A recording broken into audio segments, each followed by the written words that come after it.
Começamos de novo, ó. Deu uma melhoradinha agora a coluna tá boa. Tô pegando peso, né, Pretinho? Fui fazer um jardim, lascou a coluna, mas tá bom.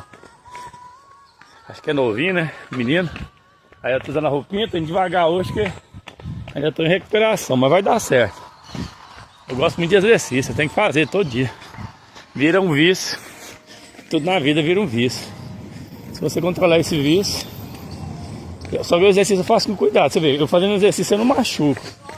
Outro serviço que você fizer, talvez você machuca. Tem que ter cuidado, coluna não tem complicado. E chegou na idade também, se você não cuidar, meu filho, tá danado. Mas tá de boa, agora tá de boa. Fiz muito...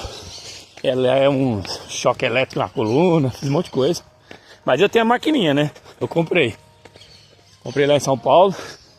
Eu tenho. Pra extensão, um monte de coisa. É ótimo. Um beijo, um queijo, vamos treinar?